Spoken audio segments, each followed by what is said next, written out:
अभी हम लोग प्रभु जी सादर प्रणाम। सादर प्रणाम। ओम अज्ञानतिमिरान्धस्य ज्ञानाञ्जन शलाकया चक्षुन्मीलितं येन तस्मै श्री गुरुवे नमः। श्री चैतन्य मनोभीष्टं स्थापितं येन भूतले स्वयं रूप कदा मह्यं ददाति स्वपदान्तिकम्। वन्देऽहं श्री गुरु श्री युगपदकमलं श्री गुरु वैष्णवांश च श्री रूपं सागर जातं सगना रघुनाथं वितं तं सजीवं स्वाधेतं सावधूतं परिजं सहितं कृष्ण चैतन्य देवं श्री राधा कृष्ण पादान सहगण रघुनाथं वितं तं सजीवं स्वाधेतं सावधूतं परिजं सहितं कृष्ण चैतन्य देवं श्री राधा कृष्ण पादान सहगण ललिता श्री विशाखा वेदांत च नम ओम विष्णु पादाय कृष्ण पृष्ठाय भूतले श्रीमते भक्ति वेदांत स्वामिन इति नामने नमस्ते सारस्वती देवे गौरवाणी प्रचारिणे निर्विशेषा शून्यवादी पाश्चात्य देश तारिणे वांछा कल्पतरुभ्यस्य कृपा सिन्धुभ्येव च पतितानां पावनेभ्यो वैष्णवेभ्यो नमो नमः। नमो महावदान्याय कृष्ण प्रेम प्रदायते कृष्णाय कृष्ण चैतन्य नामने गौरत्विषे नमः। हे कृष्ण करुणा सिंधु दीन बंधु जगतपते गोपेश गोपिका कांत राधा कांत नमस्तुते तप्त कांचन गौरांगी राधे वृंदावनेश्वरी वृषभानुसुते देवी प्रणमामि हरिप्रिये नीलांचल निवासाय नित्याय परमात्मने बलभद्र सुभद्रायां जगन्नाथाय ते नमः। जय श्री कृष्ण चैतन्य प्रभु नित्यानंद श्री अद्वैत गदाधर श्रीवासादि गौर भक्तवृंद मुखम करोति वाचालम पंगुलंगे यत्कृपातमहं वन्दे श्री गुरुमदीनतारिणं परमानंद माधवम श्री चैतन्येश्वरम। हरे कृष्ण कृष्ण कृष्ण हरे हरे हरे राम राम राम हरे हरे।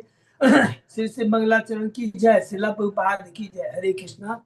आज की इस भागवतम चर्चा में सभी भक्तों का हार्दिक स्वागत है। सभी भक्तों के चरणों में मेरा सादर दंडवत प्रणाम है। राधा माधव राधा गोविंद परम वैष्णव परम गुरु आचार्यों की असीम कृपा से हम सब भक्त मिलकर श्रीमद् भागवत के ऊपर चर्चा कर पा रहे हैं। कैंटो 10 का अभी हम लोगों ने 79 अध्याय कर कंप्लीट किया। आज 80 अध्याय शुरू करेंगे। बहुत ही दिव्य लीला है भगवान और भगवान के भक्तों के बीच में। अभी तक जो 79 अध्याय कंप्लीट किया, बहुत संक्षेप में दोहराते हैं। 4 भागों में हमने चर्चा किया पूरी 10वें घंटे के। प्रथम 10 अध्याय में भगवान की गोकुल की लीला का वर्णन, भगवान 3.5 से 4 साल तक वहां है। उसके बाद में हम लोगों ने वृंदावन की लीला का वर्णन किया है। तो पहले जो 10 अध्याय भगवान का प्राकट्य है, भगवान का नंद बाबा का नंदोत्सव है, भगवान का नामकरण है, उतना सटकासुर अरिष्टासुर का तृणावर्त का, उतना तृणावर्त का और सटकासुर का वध के बारे में पढ़ा, दामोदर लीला के बारे में पढ़ा और जमलार्जुन का अवतार। 11वें अध्याय से लेकर 37 अध्याय तक वृंदावन की लीलाओं में पढ़ा, जिसमें हम लोगों ने देखा कि किस प्रकार भगवान को बछड़े चराने की सेवा मिलती है, ब्रह्म विमोहन लीला होती है और ब्रह्मा जी की स्तुति है। उसके बाद में भगवान कालिया नाग के ऊपर किस प्रकार कृपा करते हैं। वेणुगीत के बारे में है, गोपियों की जो वेणुगीत की प्रशंसा करती है भगवान की। उसके बाद में गोवर्धन लीला पड़ा 24 अध्याय से 27 अध्याय तक के अंदर में, और उसके बाद में 29 अध्याय से 33 अध्याय तक गोपियों की दिव्य भक्ति के बारे में, किस भगवान उनके अपनी बंसी से दिव्य बंसी को बजाते हैं, गोपियां आती है और भगवान कहती है वापस जाओ, कहते हैं अरे सर्वधर्मान परित्यज्य माम एकम। इतना सुंदर गोपियों के वर्णन है, विरह गीत है गोपियों के और भगवान की रास लीला है। 36वें अध्याय के अंदर में हमने देखा कि अरिष्टासुर का भगवान वध करते हैं, जो कि बैल के रूप में आया था, और भगवान उसका वध करते हैं। तो राधा रानी कहती है तुमने पाप किया, गाय को मारा है तुमने। और तब उस समय उसी लीला में श्याम कुंड राधा कुंड प्रकट होते हैं। हरि बोल। लास्ट 37 अध्याय में भगवान ने केसी भोमासुर का वध किया है। 38वें अध्याय से लेकर के 50 अध्याय तक, 51 अध्याय तक मथुरा की लीला का वर्णन है, कि हम लोग देखें कि किस प्रकार कंस भेजता है अक्रूर को कृष्ण बलराम को लाने के लिए। 38 अध्याय में, 39 अध्याय में गोपियां किस प्रकार विरह अपना प्रदर्शित करती है, अक्रूर को दोषारोपण करती है कि तुम्हारा नाम तो क्रूर होना चाहिए। 40 अध्याय में अक्रूर की स्तुति है। 41 में भगवान मथुरा पहुंच गए हैं। 42 अध्याय के अंदर में भगवान ने यज्ञ धनुष तोड़ा। 43 अध्याय के अंदर में हाथी को मारा। 44 में कंस का बंद किया। 45 अध्याय में भगवान संदीपन मुनि के आश्रम में जाकर 64 कलाओं को सीखते हैं। 46 47 अध्याय में उद्धव जी का वृंदावन जाना है और गोपियों के संग में आदान प्रदान करता है और ये स्थापित करते हैं उद्धव जी कि गोपियां वास्तव में परम है। कृष्णा ने मुझे भेजा था संदेश देने के लिए नहीं, ज्ञान लेने के लिए, गोपियों की भक्ति देखने के लिए। कहते हैं मेरा अगला जन्म तो इसी वृंदावन की जमीन पे धूली पर हो, मेरे को घास का, भगवान आप घास के रूप में मुझे यहाँ पर जन्म दे, गोपियों के चरण मिले और मेरा जीवन धन्य हो जाए। हरि बोल। बहुत सुंदर लीला है। 49 अध्याय में भगवान भेजते हैं अक्रूर को हस्तिनापुर, क्योंकि अब भगवान को मालूम है, अंतर्यामी है कि हस्तिनापुर में किस प्रकार अत्याचार हो रहा है। धृतराष्ट्र और उसका पुत्र दुर्योधन, बहुत सुंदर है कि किस प्रकार धृतराष्ट्र आंखों से भी अंधा था, ज्ञान से भी अंधा था, भौतिक और आध्यात्मिक दोनों दृष्टि से वो अंधा था। 50वें अध्याय में जरासंध का मथुरा पर 17 बार आक्रमण है, हार जाता है। उसके बाद में भगवान रणछोड़ लीला करते हैं। द्वारका की स्थापना होती है। 50वें अध्याय में लिखा हुआ। 51 अध्याय में भगवान द्वारका जाने के पहले काल यवन और मुचकुंड के ऊपर कृपा करते हैं। मुचकुंड का एक जो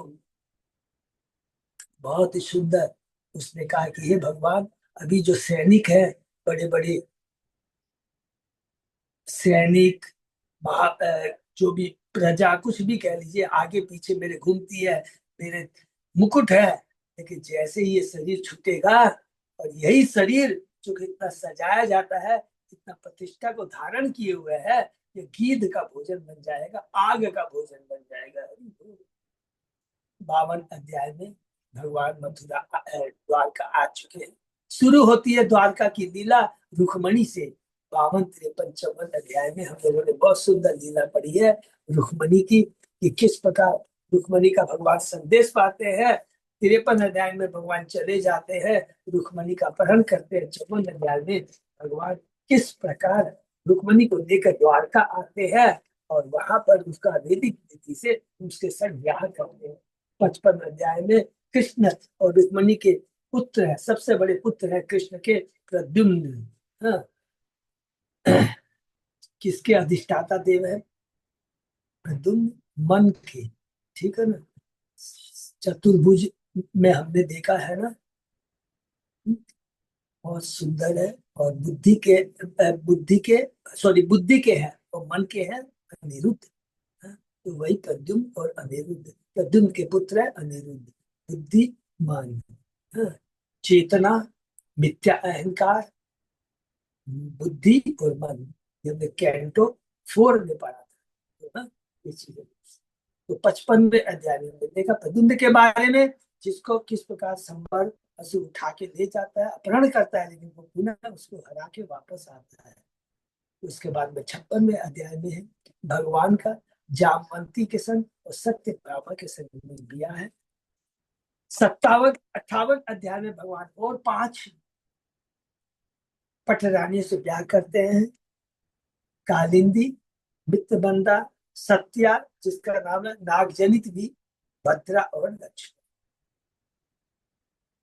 59 अध्याय में और 16,108 रानियों का सुंदर वर्णन है कि किस पर नरका से मारकर भगवान उन पर कृपा करते हैं। 60वें अध्याय में रुक्मणी का भगवान श्री कृष्ण का रुक्मणी के संग परिहास है। इससे हमने कल बताया था, बार बार रिपीट किया कि बहुत बड़ी इसमें दिव्य शिक्षा है कि रुक्मणी से क्या शिक्षा है कि कितना भी हमारे पर वातावरण दूषित हो, माने अनुकूल प्रतिकूल वातावरण है, लेकिन कृष्ण का शरण देंगे, कृष्ण की भक्ति करेंगे तो कोई भी असर नहीं आएगा। रुक्मणी के चारों तरफ देखिए, उसका खुद का भाई उसको डिस्टर्ब कर रहा था, नहीं तुम्हें शिशुपाल से प्यार करना है, लेकिन उसने मन कृष्ण में समर्पित कर दिया था। तो ये बहुत इंपॉर्टेंट ये शिक्षा है हमारी। और उसके बाद में 61वें अध्याय में भगवान एक एक असुर, माने असुर वृत्ति वालों को, असुर नहीं बोलेंगे, असुर वृत्ति वालों को बोलेंगे, क्योंकि उसका रुक्मणी का अपना ही भाई है, रुक्मणी जिसको बलराम जी ने बहुत अच्छा संदेश दिया। भगवान ये तब कृष्ण को डांटते, अरे तुम्हारा साला है, उसके संग ऐसा व्यवहार नहीं करना चाहिए। ये तो बाहरी दृष्टि से बोला था कि एक रिलेशन है, लेकिन जब दिव्य शिक्षा देते हैं रुक्मणी को कहते हैं, अरे जो कृष्ण के विरुद्ध है उसके प्रति आसक्ति प्रेम नहीं दिखाना चाहिए, ये मूर्खता है। खुद बलराम जी कहते हैं रुक्मणी को, सोचिए। तो कहते हैं ये बात क्योंकि बलराम जी गुरु हैं, आदि गुरु हैं। उनका उद्देश्य है कि कृष्ण के बारे में बताना, जीव को अपने बारे में बताना, भगवान से उसका क्या संबंध है, इसीलिए बलराम जी आदि गुरु है। और सुंदर सुंदर शिक्षाएं 62वें अध्याय के अंदर में हमने देखा कि किस प्रकार उषा और अनिरुद्ध, उषा किसकी पुत्री है, बाणासुर की पुत्री, जिसका भगवान 63वें अध्याय के अंदर में किस प्रकार उसका उद्धार करते हैं। क्योंकि बाणासुर क्या है, प्रहलाद महाराज के वंशज में है। बाणासुर किसका भक्त है, उनके ही परम भक्त है, परम वैष्णव शिव जी का।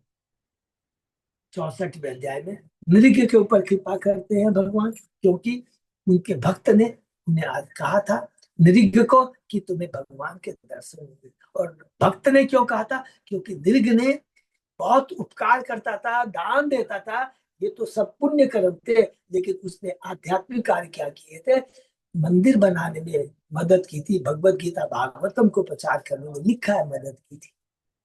63वें अध्याय में भगवान बलराम की वृंदावन यात्रा है, जिसमें यमुना के माध्यम से बताती है, यमुना बताती है कि वास्तव में बलराम का जो पराक्रम है उसको प्रदर्शित करती है यमुना। कैसे, उनके आदेश का उल्लंघन करके यमुना को बुलाते हैं, नहीं आती है, बलराम जी क्रोधित हो जाते हैं, तो यमुना सरेंडर हो जाती है।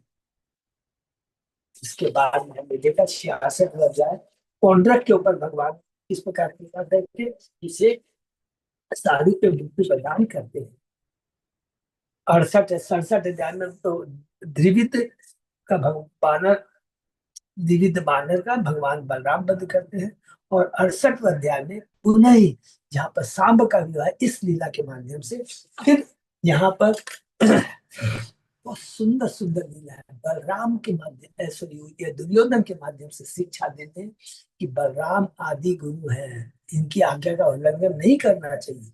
क्या क्या उल्लंघन नहीं है, बलराम जी कहते हैं, अरे मूर्ख, तुम्हारी पत्नी पुत्री लक्ष्मणा कहाँ जा रही है, द्वारका भगवान श्री कृष्ण के पुत्र शाम, जामवती के पुत्र शाम से ब्याह हो रहा, मूर्ख कहीं का, और तू कह रहा है कि नहीं। और तू तो भगवान जब नहीं समझ में आता है तो अपने ज्ञान रूपी हल को लेकर, हल से उसकी बुद्धि को जोतते हैं। अरे बुद्धि जो अज्ञानता में पड़ी हुई है, अपने ज्ञान के माध्यम, हल के माध्यम से उसको खुड़काते हैं, अरे मूर्ख कहीं का, इसको करो, उसको ज्ञान प्रदान करते हैं। अर्थात जो बंजर जमीन रहती है उसको उपजाऊ बनाते हैं, उसको समझ में आ जाता है, खुद क्षमा मांगते हैं। बहुत सुंदर अध्याय सृष्टि में। तो इस प्रकार भगवान अलग अलग उनको शिक्षा देते हैं। 69 अध्याय में एक नया पढ़ा हो, जब हमने पढ़ा, यहाँ अब नारद जी आ रहे हैं, नारद जी पहुंचते हैं द्वारका में, किस प्रकार भगवान की भक्तों की सेवा करनी चाहिए, भक्तों का सम्मान करना चाहिए, स्वयं भगवान अपने आचरण से बताते हैं। और इधर भक्त भगवान को ग्लोरीफाई करता है, भगवान भक्त को ग्लोरीफाई करता है। भगवान भक्त को क्या ग्लोरीफाई करता है, अरे नारद जी इतने महान है। और नारद जी क्यों महान करते, भगवान का ऐश्वर्य, 16,108 रानियों को एक ही समय में 16,108 रानी से किस प्रकार वो जीवन यापन करते हैं, ये हमें दिखाते हैं। 70वें अध्याय के अंदर में अब भगवान को जाना है हस्तिनापुर, लीला करते हैं, नारद जी आते हैं, और उधर बंदी राजाओं का दूत आता है, बंदी राजाओं को मुक्त कीजिए। नारद जी कहते हैं, अरे आपको तो राष्ट्रीय यज्ञ संपन्न कराना चाहता है, आपका भक्त है, राष्ट्रीय यज्ञ संपन्न करना चाहता है। भगवान उद्धव जी से सलाह लेते हैं, उद्धव जी जैसा बताते हैं उसको मान करके सभी लोग मान जाते हैं और 71 अध्याय में भगवान इंद्रप्रस्थ की ओर चल देते हैं, अर्थात हस्तिनापुर की तरफ चल जाते हैं। हस्तिनापुर में आते हैं और कितना सुंदर मैंने लिखा है, युधिष्ठिर के जैसे को प्राण मिल गए हो सारे पांडव, इतना सुंदर वर्णन है। और उसके बाद में लिखा है कि भगवान सदैव अपने भक्त को प्राप्त करने के लिए, उसका संग प्राप्त करे, भगवान भक्त का संग प्राप्त करने के लिए लिखा है कि युधिष्ठिर को प्रसन्न करने के लिए उसके संग कई दिनों तक इंद्रप्रस्थ में भगवान रहे। ये लास्ट श्लोक में लिखा 71। बहुत इंपॉर्टेंट बात है कि इसलिए हमें हमेशा जब भगवान भक्त का संग करने के लिए लालायित रहते हैं तो हम कौन सी खेत की नहीं, जैसे भक्तों का संग करेंगे बहुत जरूरी। 72 अध्याय में भगवान इस पर युधिष्ठिर को सलाह देते हैं कि तुम्हें किस प्रकार पहले जरासंध को हराना है, दिग्विजयी होना है, धन इकट्ठा करना है और उसके बाद में तुम्हारा राष्ट्र होगा। तो उसी प्रकार भीम के माध्यम से जरासंध का बदल होता है। और 53 अध्याय में सारे बंदी राजाओं को भगवान मुक्त कर देते हैं। और लिखा है कि बंदी राजाओं की देखिए कितना सुंदर बात होता है कलुषित चेतना शुद्ध हो जाती है, अर्थात भगवान का दर्शन करने मात्र से हमारी जो कलुषित चेतना कि मैं राजा हूँ, मैं अपने घर का पालन करता हूँ, ये जो चेतना है ना कलुषित चेतना, क्योंकि सबका तो पालन कृष्ण करते हैं, हम तो केवल निमित्त मात्र हैं तो इसका बहुत सुंदर वर्णन राजा अपनी स्तुति के माध्यम से हमें शिक्षा देते हैं। 74 अध्याय के अंदर में अब भगवान शिशुपाल का वध करते हैं, राष्ट्र यज्ञ होता है, शिशुपाल का वध करते हैं, राष्ट्र यज्ञ होता है। और जो सुंदर बात लिखी है कि यज्ञ में कोई भी त्रुटि नहीं आए तो भगवान अपने सुदर्शन चक्र जब शिशुपाल को मारते, एक रक्त की बूंद भी यज्ञशाला में नहीं गिरती है, ये तो अशुभ हो जाएगा तो बहुत सुंदर सुंदर बातें लिखी है। इसके बाद में इस 76वें अध्याय में हमने देखा कि यहाँ से भगवान बीज रोपण करते हैं कुरुक्षेत्र युद्ध का, किस माध्यम से, दुर्योधन का मान मर्दन करके दुर्योधन को अपमानित करवाते हैं भगवान इसकी भलाई के लिए। और उसके बाद में 76वें अध्याय में साल 76-77 अध्याय साल आक्रमण करता है, कहाँ पर, द्वारका के ऊपर आक्रमण करता है। उस समय भगवान कृष्ण नहीं रहते, उस समय भगवान हस्तिनापुर में रहते हैं, राष्ट्रीय यज्ञ के लिए संपन्न करवाने के लिए जरासंध के लिए वध करने के लिए गए थे, अभी वापस लौटे नहीं है। क्यों नहीं लौटे हैं, क्योंकि दुर्योधन युधिष्ठिर ने उन्हें रोक लिया था कि आप रहिए। और इधर में साल्व ने आक्रमण कर दिया, प्रद्युम्न अकेला था, युद्ध लड़ाई करता है लेकिन तो भी घायल हो जाता है। ये भगवान की लीला है, क्योंकि उसका हम याद रखेंगे क्या साल्व भगवान का अंश है, भगवान है, वो खुद भगवान है, तो क्या वो साल्व को नहीं मार सकता था, मार सकता था, लेकिन उसका वध साल्व का भगवान के हाथों होना था। इसलिए 77 अध्याय में हमने देखे किस पर भगवान वापस आते हैं द्वारका, पता लगता है साल्व ने आक्रमण किया है और इसको मार दिया। उसके बाद में बाकी रहता है 78 अध्याय में हमने देखा उसका मित्र है दंतवक्र, दंतवक्र का पुत्र है विदुर, इन दोनों का भगवान वध करते हैं। दंतवक्र का गदा से करते हैं, विदुरथ का अपने सुदर्शन चक्र से करते हैं। और एक स्पेशल लीला है 78 अध्याय जो हमने पढ़ा, रोमहर्षण की लीला, इतना बढ़िया है बच्चे की। जब केवल ज्ञान हो जाता है, हम सोचते हैं कि ज्ञान में इतना गर्वित होकर कि मैं बहुत बड़ी बड़ी लेक्चर दूंगा, व्यास आसन में बैठूंगा, लेकिन अगर भक्ति भाव नहीं है और भक्ति भाव नहीं तो बेकार है। भक्ति माने ज्ञान विज्ञान में तभी परिणत होगा जब हम अपने जीवन में उतार देंगे। खाली ज्ञान हो जाए कि हम शरीर नहीं हम आत्मा है, लेकिन जब तक ये नहीं मालूम है आत्मा का क्या कर्तव्य है, आत्मा कौन है, भगवान का अंश है, आत्मा भगवान की सेवा के लिए है, ये जब तक नहीं मानिए विज्ञान में नहीं परिणत होगा, सब बेकार है। इस प्रकार हो हसन की लीला के माध्यम से ये भगवान जी स्थापित करते हैं। और उसके बाद में 79 अध्याय जो अभी हम लोगों ने कल ही समाप्त किया है, उसके अंदर में बलराम जी के बारे में बताया गया है कि बलराम जी ने जो मुनियों ने प्रार्थना की थी तो बलबल का वध करते हैं। उसके बाद में भगवान पूरी यात्रा में निकल जाते हैं, तीर्थ यात्रों का दर्शन करते हैं, और उसके बाद में होते हुए वो प्रभास क्षेत्र में आते हैं। प्रभास क्षेत्र मालूम है ना कौन सा हुआ? कि जहां पर भगवान श्री कृष्ण द्वारका से यदुओं को मौसम लीला टान करके लेके आए थे, और जहां पर यदुओं का वो भगवान ने अप्रकट करवाए थे, हैं? आपस में झगड़ा करके। तो हम लोग 11वें अध्याय में 12वें अध्याय पढ़ेंगे। तो उसके बाद में बलराम जी को वहां पता लगता है, अरे कुरुक्षेत्र का युद्ध almost at the verge of completion में है। केवल अब भीम और सब राजा मारे जा चुके हैं, बड़े बड़े योद्धा राजा मार जा चुके हैं, केवल बचा है अभी भीम और दुर्योधन। जाते हैं, अरे तुम लोग इसको बंद करो, लेकिन वो लोग राजी नहीं होते। नहीं तो सोचिए, एक एक चीज को तत्व समझिए। नहीं तो भीम की हिम्मत है कि बलराम जी के आदेश को वो नेग्लेक्ट कर दे। नहीं, ये सब भगवान की लीला है। तो बलराम जी कहे, देखो जब तक भगवान की इच्छा के बिना पत्ता नहीं हिल सकता। प्रभुपाद जी ने तात्पर्य में लिख दिया है, क्योंकि ये भगवान का आदेश था, इसी कारण से वो बलराम जी की बात नहीं मानते हैं। ये बहुत सुंदर है। और उसके बाद में भगवान बलराम निमिषद आ जाते हैं। ऋषियों लोग जो कहे थे ना पश्चाताप आपको करना है, हम लोग मालूम है ना रोम हर्षण का वध किया था एक एक करके। तो पश्चाताप करने के लिए बहुत सारे यज्ञ करते हैं, और यज्ञ करने का उद्देश्य अंत में प्रभुपाद जी यहाँ पर लिख देते हैं कि देखो यहाँ बलराम जी बताना चाहते हैं कि किस प्रकार हम जब रहते हैं इस में हमें यज्ञ संपन्न करने चाहिए। जो भी वेदों के जो नियम है ये हमने पढ़ा।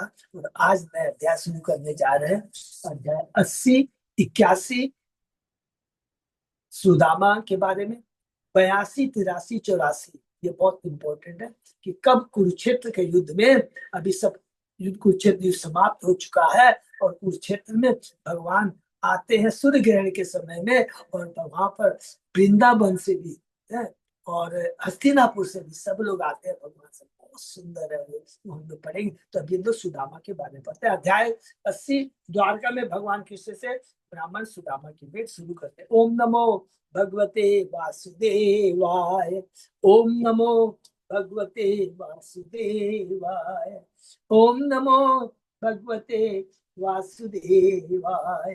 नारायण नमस्कृत्य नरं चैव नरोत्तमं देवी सरस्वती व्यासं ततो जयमुदीरये। नष्टायेषु भद्रेषु नित्यं भागवत सेवया भगवती उत्तम श्लोके भक्ति भवति नष्ट की। कृष्णाय वासुदेवाय देवकी नंदनाय च नंद गोप कुमाराय गोविंदाय नमो नमः। आराधयो भगवान भजेश तनय ततदाम वृंदावनम रमया काचिदुपासना व्रजवधू अर्घेण्य कल्पिता। श्रीमद्भागवतम प्रमाणम अमलम प्रेमापुमतो महान श्री चैतन्य महाप्रभो मतमिदं तत् आदरो न पर। हरे कृष्ण कृष्ण कृष्ण हरे हरे, हरे राम राम राम हरे हरे। कैंटो 10 अध्याय 80 शीर्षक द्वारका में भगवान श्री कृष्ण से ब्राह्मण सुदामा की भेंट हम शुरू करते हैं। इस अध्याय में बताया गया कि भगवान कृष्ण ने किस तरह अपने ब्राह्मण मित्र की पूजा की जो उनके महल में दान मांगने आया था, और किस तरह उन्होंने उन लीलाओं की चर्चा की जिनमें उन्होंने अपने गुरु सांदीपनि मुनि के घर में रहते हुए भाग लिया था। ये दो बहुत सुंदर लीलाएं हैं। जब भगवान श्री कृष्ण सांदीप, जो कि हम लोगों ने 45 अध्याय में पढ़ा था कि भगवान सांदीप उन्हीं के गुरुकुल आश्रम में गए थे, वहां रुके थे, उसी समय सुदामा भी वहां पे था। तो ये याद रखना। और सुदामा जो गया था महल में दान मांगने के लिए, ये तो बाहरी कारण है। अंतरंग कारण है कि सुदामा भगवान के दर्शन करना चाहता। भगवान कृष्ण का अंतरंग मित्र ब्राह्मण सुदामा पूरी तरह निष्काम था। उसे जो कुछ अपने आप मिल जाता उसी से वह अपना तथा अपनी पत्नी का भरण पोषण करता था। इस तरह वो निर्धनता के मारे थे। एक दिन जब सुदामा की पत्नी अपनी पति के लिए भोजन तैयार करने के लिए कुछ न जुटा पाई, तो वह सुदामा के पास आई और उससे कहा कि वह द्वारका में रह रहे अपने मित्र कृष्ण के पास जाकर कुछ दान मांगे। सुदामा पहले तो हिचका, किंतु जब पत्नी ने बहुत आग्रह किया तो वह यह सोच कर जाने के लिए तैयार हो गया कि भगवान से भेंट करने का यह अति सुंदर शुभ अवसर होगा। हरि बोल। उसकी पत्नी श्री कृष्ण को उपहार में देने के लिए मुट्ठी भर चावल मांग लाई पड़ोसियों से और सुदामा द्वारका के लिए रवाना हो गई। जब सुदामा भगवान कृष्ण की पटरानी रुक्मणी देवी के महल के नीचे पहुंचा तो भगवान ने उसे दूर से ही देख लिया। हरि बोल। कृष्ण तुरंत रुक्मणी के बिस्तर से उठ खड़े हुए। उन्होंने अति हर्षपूर्वक अपने मित्र का आलिंगन किया। फिर उन्होंने सुदामा को बिस्तर पर बिठाया, अपने हाथों से उसके पांव धोए और इस जल को अपने सिर पर छिड़का। इसके बाद उन्होंने उसे अनेक भेंटें दी और धूप दीप आदि से उसकी पूजा की। इस बीच रुक्मणी उस फटे पुराने वस्त्रधारी ब्राह्मण पर चामर, हरि बोल, चामर जलती रही। इससे महल के वासियों को आश्चर्य हुआ। चामर झड़ती रही का मतलब है रुक्मणी। अरे वैष्णव की सेवा भगवान भी करते हैं। देखिए उनकी पत्नी करती है कृपा प्राप्त करने। भगवान को भी वैष्णव की कृपा चाहिए। देखिए मैंने तत्व के हिसाब से बताते हैं कि वैष्णव की सेवा कितनी महान है। तब कृष्ण ने अपने मित्र का हाथ अपने हाथ में ले लिया और अपने गुरु की पाठशाला में बहुकाल पूर्व रहते हुए जो कुछ उन्होंने मिलकर किया था उसका स्मरण करते रहे। सुदामा ने यह इंगित किया कि कृष्ण शिक्षा प्राप्त करने की लीला में इसलिए प्रवृत्त होते हैं कि मानव समाज के समक्ष आदर्श उपस्थित हो सके। हरि बोल। ये भगवान की सारी जो लीलाएं होती हैं सब भगवान एक आदर्श उपस्थित करने के लिए चैतन्य महाप्रभु आए हैं स्वयं भक्त बन कर करके इस प्रकार हरि नाम का अपने आचरण में लाना और प्रचार करना है। श्री राजोवाच भगवान यानी चान्यानि मुकुंदस्य महात्मनः वीर्याणि अनंत वीर यस्य श्रोतुम इच्छामि प्रभु। राजा परीक्षित ने कहा, हे प्रभु, हे स्वामी, मैं उन असीम शौर्य वाले भगवान मुकुंद द्वारा संपन्न अन्य शौर्यपूर्ण कार्यों के विषय में सुनना चाहता हूँ। हे गुरुदेव सुखदेव गोस्वामी, मुझे बताइए। कोनो श्रुत्वा असकृत ब्रह्मन उत्तम श्लोक सत्य कथा विरमेन विशेष विशेषज्ञो विषण काम मार्गणी। ये ब्राह्मण जो जीवन के सार को जानता है और इंद्रिय तृप्ति के लिए प्रयास करने से ऊब चुका हो, हरि बोल, वह भगवान उत्तम श्लोक की दिव्य कथाओं को बारंबार सुनने के बाद भला उसका परित्याग कैसे कर सकता है। कि जिसने एक बार भगवान के चरणों का आश्रय ले लिया है, ये गारंटी है कि उनमें इतनी दिव्य शक्ति होती है कि एक बार भगवान के चरणों का आश्रय ले लेता है और उनकी कथाओं को बार बार सुनता है तो उसको कोई भी भौतिक आसक्ति इच्छा नहीं रह जाती, बोर हो जाता उसको जहर के समान लगता है। इतना दिव्य आनंद है भगवान की भक्ति। श्री विश्वनाथ चक्रवर्ती ठाकुर यहाँ पर टीका करते हैं कि ऐसे अनेक लोग देखे जाते हैं जो भगवान की कथा को बार बार सुनने के बाद भी अपना आध्यात्मिक समर्पण त्याग देते हैं। आचार्य उत्तर देख इसलिए विशेषज्ञ सब यहाँ पर सार्थक है जिन्होंने वास्तव में जीवन सार को समझ लिया है। वे कृष्ण भावना का परित्याग नहीं करते। जो अन्य योग्यता होनी चाहिए वह है विष्णु काम मार्ग है, भौतिक इंद्रिय तृप्ति से खिन्न होना। ये दोनों गुण पूरक है। जिसने कृष्ण भावना का असली आस्वादन कर लिया वह भौतिक आनंद के निष्कृष्ट आस्वाद में स्वयं ही खिन्न हो जाता है। स्वयं ही अपने आप हो जाता है। कोई अलग प्रयास करने, यदि वास्तव में सिंसियरली हम भक्ति करते हैं, नौटंकीबाजी नहीं। नौटंकी के माध्यम ज्ञान तो हो गया लेकिन अपने जीवन में नहीं उतारती, ज्ञान में नहीं, तब नहीं हो। लेकिन अगर हम लोग सिंसियर है, देखिए दो तरह के लोग होते हैं, इस चीज को बहुत ध्यान से सुनो, नहीं तो हम लोगों को क्या करना, कड़ी गिल्टीनेस फील होने लगी। एक तो क्या होता है, ज्ञान तो है लेकिन नौटंकीबाजी करता है कि मैं अपने जीवन में उतार। एक तो वो उनका कभी भी कल्याण नहीं। एक दूसरे वो है, वो ट्राई कर रहे हैं लेकिन प्रारब्ध में, पिछले जन्म के जो प्रारब्ध है उसका जो मन बुद्धि अहंकार में जो रह जाते हैं, कलुषिता रह जाती है, वो बार बार डिस्टर्ब करते हैं, भोग की तरफ टानते हैं। लेकिन अपने मन में गिल्टीनेस आती है कि देखो मैं भक्ति करना चाह रहा हूँ, कृष्ण भगवान हूँ, मानता हूँ, लेकिन ये रजोगुण तमोगुण मुझे बहुत डिस्टर्ब कर रहे हैं, बार बार भौतिक चीजों में लगा रहे हैं। वो अच्छा भक्त है और भगवान उसकी मदद करते हैं। क्योंकि भगवान को मालूम है कि 3 गुण बहुत प्रभावशाली है, अच्छे अच्छे को हिला देते हैं। भगवान कहते हैं देवी है सगुण में मम माया दुरत। तो हमको सिंसियर होना है, भगवान को समर्पित कर देना। कमियां तो है ही, 1% भी प्रभाव नहीं पड़ा, लेकिन कम से कम ये सबसे बड़ी खुशी की बात है कि हम भक्ति कर रहे हैं, भागवतम भगवद गीता का प्रचार कर रहे हैं, सुन रहे हैं, सिंसियरिटी है। भले ही हमारी चेतना में उतना परिवर्तन नहीं आया, लेकिन प्रयास तो है ना। तो भगवान उसी को देखते हैं, खुश होते हैं, और भगवान मदद करते हैं, और भगवान सब भक्तों को भेज देते हैं। उन्हीं के पास भगवान भेजेंगे अपने भक्तों को। आज गुरु आचार्य के पास हम लोगों को भेज दिया ना भगवान ने, प्रभुपाद जी के पास भेज दिया, इतने आचार्य के पास भेज दिया, क्योंकि वी आर सिंसियर। ये इंपॉर्टेंट है। शाबातया तस् गुणान गणिते करो च तत्कर्म करो मनश्च स्मरेत बसंतम स्थिर जगमेषु शृणोति तत्पुण्य कथाश कर्ण। असली वाणी वही है जो भगवान के गुणों का वर्णन करती है। असली हाथ वे हैं जो उनके लिए कार्य करते हैं। असली मन वह है जो प्रत्येक जड़ चेतन के भीतर निवास करने वाले उन भगवान का सदैव स्मरण करता है। और असली कार वे है जो निरंतर उनकी पुण्य कथाओं का श्रवण करते हैं। हरी वो सेम चीज हम लोगों ने कहाँ पढ़ा है? नारद जी बोलते हैं व्यास देव जी को, जब व्यास देव जी भ्रमित हो जाते हैं, इतने अब मैंने लिखा फिर भी मन में संतुष्टि नहीं है, तब भगवान कहते हैं अरे तुमने इतने 108 4 वेद उपनिषद पुराण लिखे हैं, इसलिए लिखा क्योंकि तुमने तो ज्यादा ज्यादा महत्व दिया है धर्म अर्थ काम मोक्ष के ऊपर।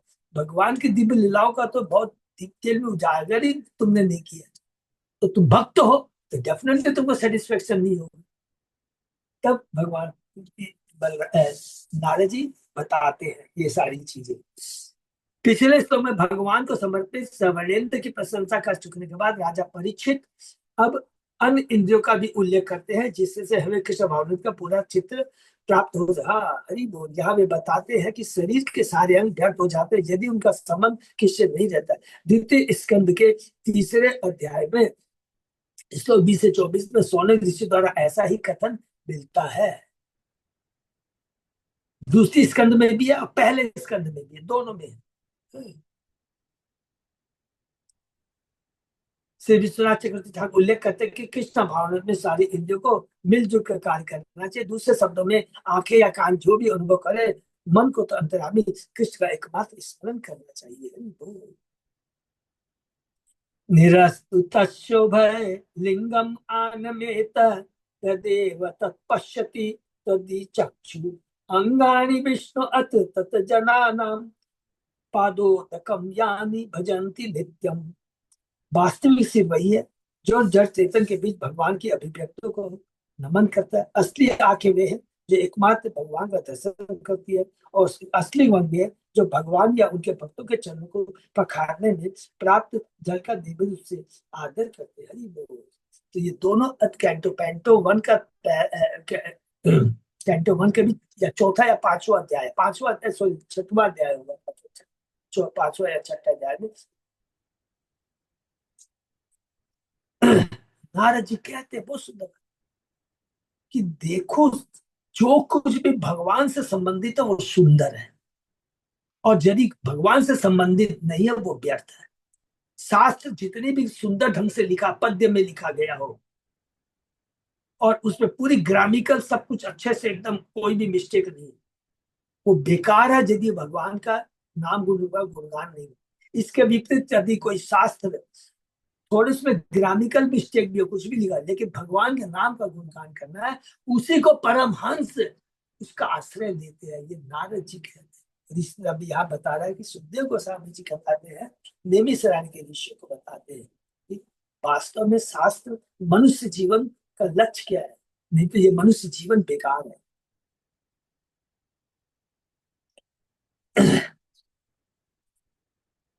सुतवाच विष्णुरातेन संपृष्टो भगवान बादरायणी वासुदेव भगवती निमग्न हृदय अभ्रवी। सुखदेव गोस्वामी ने कहा विष्णु रात अर्थात परीक्षित द्वारा इस तरह प्रश्न किए जाने पर शक्तिशाली ऋषि बादरायणी ने सुखदेव गोस्वामी ने, जिनका हृदय भगवान वासुदेव के ध्यान में पूर्ण भंग था, यह उत्तर दिया। तो चूंकि यहाँ पर हम लोगों ने कैंटो 1 में शुरू में क्या पढ़ा है, सुत गोस्वामी ने भागवतम किससे सुनी है, परीक्षित महाराज से, और जो परीक्षित महाराज से कथा सुनी है वही नेमिष नारायण के ऋषियों को बता रहे। तो बीच बीच में ये आएगा हमारा कि देखो देखो सुख गोस्वामी ने जी से ये प्रश्न किया परीक्षित महाराज ने, अब सुख गोस्वामी ये उत्तर देंगे। अब सुखदेव गोस्वामी उत्तर दे रहे हैं। कृष्णस्य आसीत् सखा कश्चित् ब्राह्मणो ब्रह्मवित्तमः विरक्त इंद्रियार्थेषु प्रशांतात्मा जितेंद्रिय। सुखदेव गोस्वामी ने कहा भगवान कृष्ण का एक ब्राह्मण मित्र सुदामा था, जो वैदिक ज्ञान में अत्यंत पंडित था और समस्त इंद्रिय भोग से उदासीन था। उसका मन शांत था और उसकी इंद्रिया संयमित थी। एक वैष्णव के ब्राह्मण के जो गुण होते हैं यहाँ पर बताया गया। यादृच्छया उपपन्नेन वर्तमानो गृहस्थमी तस्य भार्या कूचे लक्ष्य छुत क्षामा च तथा। गृहस्थ के बातें रहते हुए जो कुछ अपने आप मिल जाता था उसे भरण पोषण करता। मैले कुशल वस्त्रधारी उस ब्राह्मण की पत्नी उसके साथ कष्ट भोग रही थी और भूख के कारण दुबली हो गई थी। सुदामा की पतिव्रता पत्नी भी मैले कुचले वस्त्र पहनती थी और उसे जो कुछ भी भोजन मिलता वो अपनी पत्नी को ही दे देती थी। इस तरह वह भूख से पीड़ित रहती थी। पतिव्रता स्त्री। पतिव्रता पतिं प्राह मलायता वदने नशा दरिद्रम सिद्धमाना वे विपमाना अभिगम्य च। एक बार उस गरीब ब्राह्मण की सती सात्वी पत्नी उसके पास आई। उसका मुख कष्ट के कारण सूखा था। भय से कांपते हुए वह इस प्रकार बोली। देखिए सती सावित्री है, भगवान अंतर्यामी देख रहे हैं, इतने दिन तक वो क्यों नहीं आई, क्यों नहीं बोली कृष्ण को। भगवान भी जानते, देखो मेरा भक्त मेरी भक्तन कैसे कष्ट पा रहे हैं। भगवान ने सुदामा की पत्नी में ये दर्शाया, उसके मन में उपजाया कि अरे पत्नी को अपने पति को भेजो मेरे पास, अपने पति को भेजो मेरे पास। हर चीज के पीछे भगवान है, क्योंकि भगवान उन पर कृपा करना चाहते हैं। श्रीधर स्वामी के अनुसार वह पतिव्रता स्त्री विशेष रूप से दुखी थी क्योंकि उसे अपने पति को खिलाने के लिए भोजन नहीं मिल रहा था। एक वैष्णव भक्त को खिलाने के भोजन मिलता, शादी वह अपने पति के पास जाने से डरती क्योंकि वह जानती थी कि उसका पति भगवान की भक्ति के सिवा अन्य किसी वस्तु की याचना नहीं करना चाहता था। लेकिन भगवान ने उसको बोला नहीं, जाओ अपने पति को बोलो। ननु ब्रह्मन भगवत सखा साक्षात से पति ब्रह्मण्य च शरण्य च भगवान सात्वत ऋषभ। सुदामा की पत्नी ने कहे ब्राह्मण, क्या यह सत्य नहीं है कि लक्ष्मी जी की पति आपके निजी मित्र हैं? यादों में सर्वश्रेष्ठ में भगवान कृष्ण ब्राह्मणों पर दयालु है, उन्हें अपनी शरण देने के लिए अति इच्छुक है। श्री विश्वनाथ चक्रवर्ती ठाकुर टीका करते बताते हैं कि ब्राह्मण की पत्नी ने किस तरह अपने पति द्वारा सभी संभव आपत्तियों की पहले से ही कल्पना करके अनुमान लगा लिया था जो कृष्ण के पास दान लेने जाने के उसके आग्रह पर वह आपत्ति उठा सकता था। यदि ब्राह्मण यह कहेगा कि लक्ष्मीपति किस तरह से मुझ जैसे दरिद्र को अपना मित्र बनाएगा तो वह यह उत्तर देगी कि भगवान कृष्ण ब्राह्मण ने हरि बोल नमो ब्राह्मण देवाय गो ब्राह्मण हिताय जगत हिताय कृष्णाय गोविंदाय नमो। अर्थात ब्राह्मण पर अनुकूल भाव रखने वाले हैं। यदि सुदामा यह कहेगा कि उनमें उसकी सच्ची भक्ति नहीं है तो वह यह कहेगी कि तुम महान एवं बुद्धिमान पुरुष हो जिसे अवश्य भगवान शरण तथा कृपा प्रदान करेंगे। शरण्य यदि ब्राह्मण यह आपत्ति करेगा कि भगवान उस असंख्य दुखियारे बद्ध जीवों पर समान रूप से कृपा रखने वाले हैं जो अपने कर्मों के फल भोग रहे हैं तो वह उत्तर देगी कि भगवान किस भगवत भक्तों पर विशेष रूप से कृपालु हरि बोल। यदि हम लोग कहें कि अरे ये तो हमारे कर्मों का फल है, ठीक है, हमें तो भोगना ही पड़ेगा, अरे वो तो मालूम है, लेकिन करना क्या इसको तब समझ ले। खाली उससे रोने से तो नहीं होगा। भगवान उस पर विशेष कृपा करते हैं कि जो कष्ट रहते हुए भी उनकी भक्ति करता है। तते अनुकंपा सुमिक्ष मानो, जो कि हम लोगों ने पढ़ा है 14वें अध्याय में ब्रह्मा जी की स्तुति है, बहुत सुंदर है। अतः यदि वे स्वयं सुदामा पर कृपा नहीं भी करेंगे तो उनकी सेवा में भक्तगण अवश्य उस पर दया करके उनके दान में कुछ न कुछ देंगे। क्योंकि भगवान शाश्वत हो अर्थात यदुवंश की रक्षा करने वाले हैं, अतः उन्हें सुदामा जैसे विनीत ब्राह्मण की रक्षा करने में कौन सी कठिनाई हो सकती है, और उनके ऐसा करने में कौन सी त्रुटि हो सकती है। भगवान कभी त्रुटि नहीं करी। ये तो क्या है, बोलने की भाव है। तमुपे ही महाभाग साधु नाम च परायणम दास्यति द्रविणम भूरि सिद्धते ते कुटुंबिनी। हे भगवान, आप समस्त संतों के असली शरण उनके पास जाइए, वे अवश्य आप जैसे कष्ट भोगने वाले गृहस्थ को प्रचुर संपत्ति प्रदान करेंगे। अब यहाँ पर बहुत बड़ा सुंदर सुंदर है, किस प्रकार देखिए, वो कहती है कि जाओ, कंस कहता तू जा, या क्रूर जा जल्दी से कृष्ण बलराम को लिया।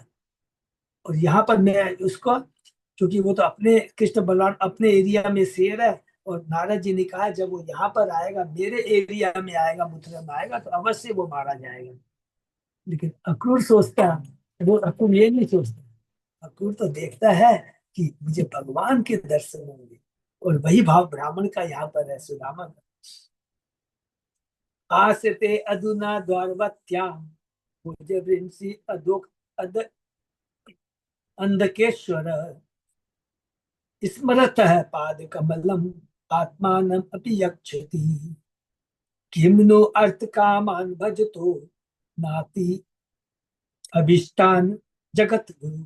इस समय भगवान कृष्ण भोजो वृषो तथा अंधकों के शासक है, और द्वारका में रह रहे हैं, क्योंकि वे ऐसे भी भक्तों को जो उनके चरण कमलों का केवल स्मरण करता हो, अपने आप को दे देने वाले। तो फिर इसमें क्या संशय है कि ब्रह्मांड के गुरु स्वरूप वे अपने निष्ठावान आराधक को, क्योंकि आप तो कृष्ण की भक्ति करते आराधक हो, तो वैभव तथा भौतिक भोग प्रदान करेंगे, जो कोई विशेष अभिष्ट वस्तुएं नहीं है। उनके लिए, भगवान के लिए तो कुछ नहीं है। यहाँ ब्राह्मण पद इतना ही कहना चाहते हैं कि चूंकि भगवान कृष्ण भोजो विश्व अंधकों के शासक, अतः वे यदि वे ऐसे शासक गण सुदामा को कृष्ण का अभिन्न मित्र मात्र मान ले, तो वे उसे हर बातचीत वस्तु प्रदान कर सकते हैं। इस प्रसंग में श्री विश्वनाथ यह टीका करते हैं कि चूंकि इस समय कृष्ण अपने हथियार त्याग चुके थे, अतः वे अपनी राजधानी द्वारका के बाद यात्रा करने नहीं जाते, अपनी राजधानी द्वारका की यात्रा करने नहीं जाते। अतः श्रील प्रभुपाद ने भगवान श्री कृष्ण लिखा है, ब्राह्मण पत्नी ने कहा, मैंने तो सुना है कि वे कभी भी अपनी राजधानी द्वारका नहीं छोड़ते, वे वहां किसी बाह्य कार्य में व्यस्त हुए बिना रह रहे। जैसा कि यहाँ पर उल्लेख है, भौतिक संपत्ति बहुत इंपॉर्टेंट तथा इंद्रिय तृप्ति अत्यधिक वांछनीय नहीं है। इसका असली कारण यह है कि अंततोगत्वा इनसे असली तुष्टि प्राप्त नहीं हो पाई। तो भी सुदामा की पत्नी ने सोचा कि यदि सुदामा द्वारका जाए और भगवान के संग मौन भी रहे, तो भी वे उन्हें प्रचुर संपत्ति तथा अपने चरण को शरण प्रदान करेंगे, जो कि सुदामा का असली लक्ष्य था। अपने चरण कमलों पर शरण प्रदान करेंगे, असली सुदामा का लक्ष्य कि भगवान के किसके चरणों का दर्शन करना, उनके कृपा प्राप्त करना। स एवं भारया विप्रो बहु स प्रार्थितो बहु अयम ही परमो लाभ उत्तम श्लोक दर्शनम इति संचिन्त्य मनसा गमनाय मतिं ददी अपि अस्ति उपायनम किंचित गृहे कल्याणी दीयताम। श्री सुखदेव गोस्वामी ने आगे कहा, जब उसकी पत्नी ने उससे नाना प्रकार से अनुरोध किया, तो ब्राह्मण ने अपने मन में सोचा, हरि बोल, भगवान कृष्ण के दर्शन करना निसंदेह जीवन की सबसे बड़ी उपलब्धि है। अपनी पत्नी को हृदय से धन्यवाद देते, अरे वाह, ठीक है, जरूर जाऊंगा। अतः उसने जाने का निश्चय कर लिया, किंतु उसने पहले अपनी पत्नी से यह कहा, हे कल्याणी, यदि घर में ऐसी कोई वस्तु हो जिससे मैं भेंट रूप में ले जा सकूं, तो मुझे दो। हरि बोल। देखो, पत्रम पुष्पम फलम तोयम यो में भक्त, कुछ भी हो, भाव यदि रहता है तो भगवान सब कुछ स्वीकार करते हैं। जब ये आगे पता लगेगा। सुदामा प्रकृति से विनीत था, स्वभाव से विनीत था, और यदि वे अपनी पत्नी के प्रस्ताव से पहले असंतुष्ट रहा, कि अंत में उसने मन को स्थिर किया और जाने का निश्चय किया। अब उसे अपने मित्र के लिए कुछ उपहार चाहिए था। या चित्वा चतुरो मुष्टिन विप्रान पितको तंडुलान चैल खंडेन तान बद्ध्वा वक्त्रे प्रादात उपायन। सुदामा की पत्नी अपने पड़ोसी ब्राह्मणों से 4 मुट्ठी चावल चिड़ुआ मांग लाई, उन्हें फटे वस्त्र में एक टुकड़े में बांधा और भगवान कृष्ण के लिए उपहार में उसे अपने पति को दे दिया। शैतानादाय विप्राग्रह प्रययो द्वारकाम किल कृष्ण संदर्शनम मह्यम कथम स्यादिति चिंतयन्। वह साधु ब्राह्मण चिड़वा लेकर के द्वारका के लिए रवाना हो गया। तो लगातार आश्चर्य की तरह मैं किस किस के दर्शन कर सकूं, चिंतन करता, जैसा क्रूर ने कहा था चिंतन कर रहा भगवान का है, उसी तरह सुदामा चिंतन कर रहे कि भगवान का दर्शन कर सकूं। अन्य बातों में सुदामा ने यह कहा कि द्वारपाल उसे रोक लेंगे। तिणी गुलमानी अतियाय तिस्स कक्षाश सद्विज विप्रो अगम्यांधक विष्णीनाम गृहेषु अच्युत धर्मिणाम गृहं द्वि अष्ट सहस्राणाम महिषीणाम हरे द्विज विवेश एक तममम श्रीमत् ब्रह्मानंदम गतो यथा। विद्वान ब्राह्मण ने कुछ स्थानीय ब्राह्मणों के साथ मिलकर 3 सुरक्षा चौकियां पार करनी थी और तब वह 3 ढडोरियों से होकर भगवान कृष्ण के आज्ञाकारी भक्तों अंधकों विष्णु के घरों के पास से गुजरा, जहाँ सामान्यतः कोई भी नहीं जा सकता। तत्पश्चात वह भगवान हरि की 16,000 रानियों के ऐश्वर्यशाली महलों में से एक में घुसा और ऐसा करते समय उससे ऐसा अनुभव हुआ मानो वह ब्रह्मानंद प्राप्त कर रहा हो। निर्विशेष है। जब वह साधु ब्राह्मण भगवान कृष्ण के महलों के अहाते में प्रविष्ट हुआ और फिर वसुधा उनमें से एक महल के भीतर गया तो उसे सब कुछ भूल गया। इससे उसकी मानसिक स्थिति की तुलना उस व्यक्ति से की जा सकती है जिसे अभी अभी ब्रह्मानंद प्राप्त हुआ हो। श्री विश्वनाथ चक्रवर्ती ने पद्म पुराण के उत्तरकांड से एक उदाहरण दिया है जिससे हमें पता चलता है कि यह ब्राह्मण वास्तव में रुक्मणी के महल में घुसा था। सैतु रुक्मणी यंत्रपुर द्वारी कृष्णम तुष्टिम स्थित। वह रानी रुक्मणी के महल के दरवाजे पर क्षण भर चुप होकर खड़ा रहा। हरि बोल।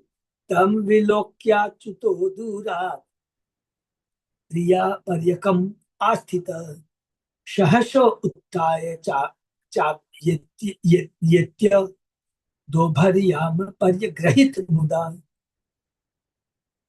उस समय भगवान अच्युत अपनी प्रियतमा के पलंग पर विराजमान थे। उस ब्राह्मण को कुछ दूरी पर देखकर भगवान उठ खड़े हुए और मिलने के लिए आगे गए और बड़े ही हर्ष से उसका आलिंगन किया। सखु प्रियस्य विप्रदिशे अंग संगति निर्भृत कृतो यमुच्चत अपविन्दुं नेत्राभ्याम पुष्करे क्षण। कमल नयन भगवान को अपने प्रिय मित्र विद्वान ब्राह्मण के शरीर का स्पर्श करने पर गहन आनंद की अनुभूति हुई। देखिए बहुत इंपॉर्टेंट बात है, शरीर का स्पर्श करने पर गहन आनंद की अनुभूति है और उनकी आंखों से प्रेम की आंसू भरा। ये बहुत इंपॉर्टेंट चीज है। जो भगवान का जो शुद्ध भक्त होता है उसका भी शरीर चिन्मय होता है, कभी भौतिक नहीं समझना चाहिए। नहीं तो भगवान को जो दिव्य आनंद आए, जब भगवान चेतन चरितामृत सनातन गोस्वामी आते हैं, उसके शरीर में वो दूर पैदल चल के कड़ी धूप में आता भी मध्य लीला में हम पढ़ेंगे। और उसके बाद में उसके शरीर में माने कांटे मन अलग तरह के उसका रोग तक भगवान उसको गले लगा लेते सुदामा। सुदामा कहता है मेरे शरीर में इतने रोग है, गड़बड़ी आप टच कर रहे। ये सनातन ऐसी बात मत कहो, तुम्हारा स्पर्श कर करके मैं अपने जीवन को शुद्ध बनाना चाहता हूँ। ये भगवान चेतन महाप्रभु कहते हैं, अपने को शुद्ध बनाना चाहता हूँ। तो देखिए शुद्ध भक्तों का कितनी बड़ी महत्ता है।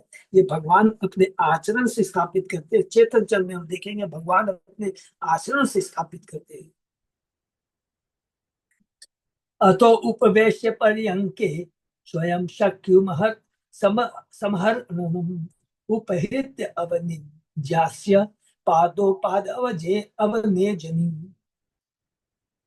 अग्रहित शीर्षा राजन भगवान लोक पावन व्यलिम्पत दिव्य गंधेन चंदन अगरु कुंकुमे धूपे सुरभिः मित्रम प्रदीप अवलिभि मुदा अचित्वा आवेद्य तांबूलम गाम चैषु आगतम अब्रवीत। भगवान कृष्ण ने अपने मित्र सुदामा को बिस्तर पर बैठाया। इस समस्त जगत को पवित्र करने वाले भगवान ने स्वयं नाना प्रकार से उसका आदर किया और हे राजा उसके पांव धोए तथा उसी जल को अपने सिर के ऊपर छिड़का। उन्होंने उसके शरीर पर दिव्य सुगंधित चंदन अगरू तथा कुमकुम का लेप किया और सुगंधित धूप तथा दीपों की पंक्तियों से खुशी से उसकी पूजा की। अंत में पान देने के बाद उसे दान में गाय दी और मधुर शब्दों से उसका स्वागत किया। देखिए, जो भक्त आता है स्वयं भगवान, एक शुद्ध भक्त का घर में आना कई बार है कि यदि मन में आ जाए खुशी नहीं हो तो इसका मतलब हमारी चेतना कलुषित है, कहीं ना कहीं हमारे में गड़बड़ी है। और भक्त को देखकर यदि दिव्य श्रद्धा आनंद आ जाए तो समझ जाएंगे कि यस, हम भक्ति में थोड़ी प्रोग्रेस कर रहे हैं। स्वयं भगवान देखिए एक शुद्ध भक्तों का किस प्रकार आंख से आंसू निकल आए।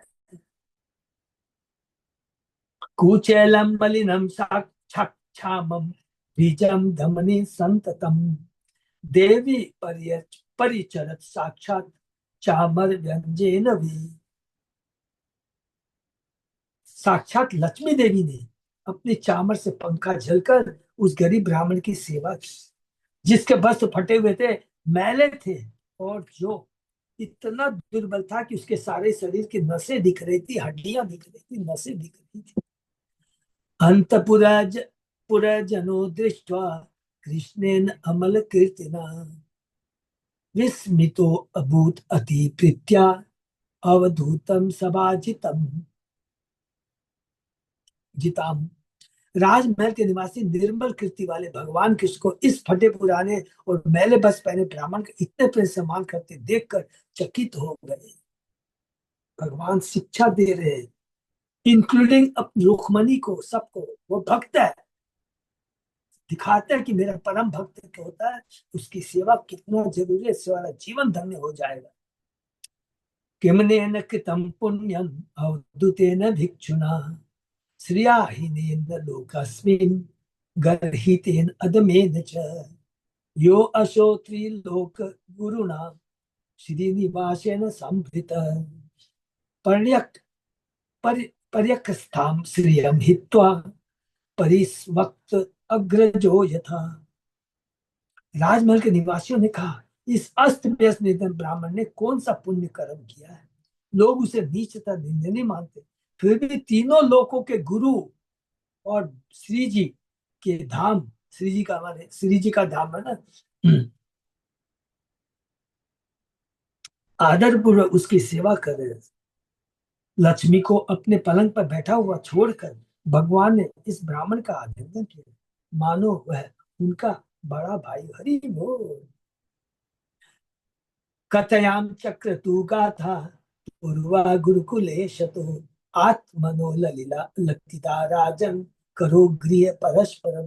सुखदेव गोस्वामी ने कही, राजन एक दूसरे का हाथ पकड़कर कृष्ण तथा सुदामा अत्यंत हर्ष के साथ बातें करते रहे कि किस तरह कभी वे दोनों अपने गुरु की पाठशाला में साथ साथ रह रही थी।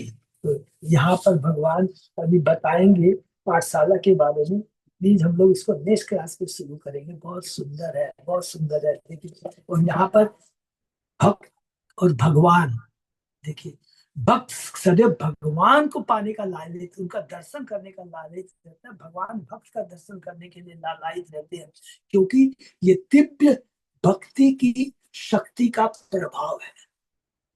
भक्त भगवान दिव्य गुणों के आगार हैं और जो उनकी शरण में जाता है उसमें भी सारे वे दिव्य गुण स्वतः ही उपज जाते हैं, अर्थात उसके भी सारे दिव्य गुण आ जाते हैं। दिव्य गुण आने का मतलब है, खाली एक सेंटेंस में खाली लिख देंगे, जब हमारे में दिव्य गुण आ जाते हैं, अर्थात जब भक्ति आ जाती है तो हम लोगों को कोई भी भौतिक आसक्ति नहीं रहती, लालसा नहीं रहती। और इसलिए जब भी ये सोच हमेशा से, जो गुरु महाराज प्रभुपाद जी जब जाते थे करोड़पति अरबपतियों के यहाँ जाते थे, तो इसलिए नहीं जाते थे उनको धन मिलेगा, उन पर कृपा करने के लिए जाते थे। और ऐसे ऐसे बहुत बुद्धिमान लोग मिलते थे, तुरंत समझ जाते थे कि नहीं, प्रभुपाद जी का जो उद्देश्य है कुछ महान उद्देश्य है। तो जब भी हमको मौका मिले, कोई भी ब्रह्मचारी, आचार्य, गुरु, प्रचारक आता है तो तुरंत तैयार रहना चाहिए। कभी भी ये मनोवृत्ति ये नहीं रहनी चाहिए कि ये अपने स्वार्थ के लिए है, बहुत बड़ा अपराध हो जाएगा। और अगर मन में ये चीज आ जाए ना, तो तुरंत भगवान के अपने अल्टर में जाकर भगवान से क्षमा मांगनी चाहिए, मेरे मन में कलुषिता कैसी आई। और अगर हमारी भक्ति सही है तो भगवान सच्चे भक्त को भेजेंगे, और हमारी भक्ति में नौटंकीबाजी है तो भगवान पाखंडी गुरु को भेजेंगे, जो आपकी खाली वाई वाई करेगा, जिसको धन चाहिए। हमको यश चाहिए, उसको धन चाहिए, दोनों का काम हो जाता है, तो दोनों ही नरक में जाएंगे। तो हमारे ऊपर निर्भर करता है, हमारी जितनी भक्ति की शक्ति होगी, भगवान किस पूरा कुछ भी आप देख लीजिए। ध्रुव महाराज को उसकी माता ने, सुनीति ने कहा, तुमको इतना बड़ा राज्य चाहिए तो भगवान की भक्ति करो, बस। उसने कहा भगवान की भक्ति करनी है, घर से निकल गया, तुरंत भगवान ने नारद जी को भेज दिया। कहीं भी आप देख लीजिए, जहां भक्ति का भाव है, स्वतः भगवान गुरु के रूप में, भगवान तो खुद आदि भेज देंगे। हमारी भक्ति में शक्ति होनी चाहिए, शुद्ध श्रद्धा होनी चाहिए, भावना। हरे कृष्णा। ये हम लोग को मिलेगा सुदामा के आज से बहुत सुंदर सुंदर अभी मिलेंगे। हरे कृष्णा। ये विराम देते हैं, किसी का कोई क्वेश्चन है तो चर्चा कर। बहुत बहुत धन्यवाद, हम लोग यहीं पे विराम देते हैं। हरे कृष्ण। हरे कृष्णा। हाँ माता जी। प्रभु जी, आज तक तो यही सुने थे कि सुदामा आते हैं तो दरबान जाने नहीं देते अंदर, और इतना, और इसमें दिक्कत आए। मैं भी यही, मैं आप जो सोचे, मैं भी यही सोच रहा था जब वो श्लोक पढ़ रहा था कि वो डायरेक्ट पहुंच गया प्रथम रुक्मणी के महल में। आप जो बोले वही मैं सोच रहा था, जो भागवतम में जो लिखा है वही है। और अब मैं इसको बता दूं आपको उत्तर इसका है। आचार्यों की टिप्पणी होगी, यदि कहीं लिखा है ना तो हम लोग की आचार्यों की टिप्पणी पढ़ेंगे। जैसे विश्वनाथ चक्रवर्ती या श्रीधर स्वामी है, वो लिखेंगे कि रुक्मणी के महल में जाने के पहले वो ऐसे ऐसे द्वारपाल उनको रोके थे। वो हो सकता है कि उसके अंदर में इंटरप्रिटेशन में माध्यम से मिल जाए, हम लोग चेक करेंगे, पूछेंगे हम लोग। ठीक है ना माता जी? बिल्कुल सही सोचा आपने, ठीक है, सही। तो हम लोग यहीं पे विराम देते हैं। हरे कृष्णा। अरे और बहुत सुंदर है। हरे कृष्णा। दंडवत प्रणाम। हम लोग दो तीन बस, अभी जस्ट मैसेज मेरे को, और आज फाइनल मालूम पड़ जाएगा 99% किस है। लेकिन सब लोग देखिए कार्ड सब खत्म हो गए, अब सब लोग कार्ड मांग रहे हैं। तो अब हमने किया है, आपको सीक्रेट बता दूं प्लीज करके, क्या करूं, बोल बोल देता हूँ। आज हमने डिसाइड किया 200 और कार्ड हम लोग छपवाएंगे। इसलिए नहीं कि खड़ा कर दें, क्योंकि कल मैं गया था, करीब 4 घंटे वहां पे था कन्वेंशन सेंटर में, तो पता लगा वहां 3200 सीट है। तो तुरंत हमने डिसाइड किया 200 और हम लोग चढ़ाएंगे, तो दो फायदा हो जाएगा। दो फायदा ये हो जाएगा, क्योंकि लक्ष्मी और चाहिए। क्यों चाहिए लक्ष्मी? पहले हम सोचे थे कि प्रसादम जो है हम लोग हॉल के बाहर, जो जहाँ लेक्चर होगा वहीं पर हम लोग कर देंगे। लेकिन वो लोग इतने स्ट्रिक्ट नहीं माने, 2 घंटा तक रिक्वेस्ट किया। बोले अगर आपको प्रसादम लेना है तो बाहर में एक हॉल है 25-20 हजार स्क्वायर फीट का, जिसका भाड़ा 3 लाख रुपया। तो हमने बहुत कहा कि क्या किया, फिर लड़ झगड़ कर करके 2,25,000 में फाइनल किया। फिर हमने कहा ठीक है, हम लोग हमारे पास तो प्रयास करेंगे। ये हमने किया, कम से कम भक्तों को कष्ट नहीं होना चाहिए, क्योंकि भक्तों को कष्ट हुआ, गुरु महाराज को जरा भी हिंट लग जाएगा ना, वो बहुत नाराज हो जाते हैं। गुरु महाराज जब भी यहाँ आते हैं ना, सबसे पहले पूछेंगे हमारे भक्त सही है, तो उनका रहने का स्थान ठीक हो गया, तो तब जा करके वो अपने कमरे में इंटर करते हैं।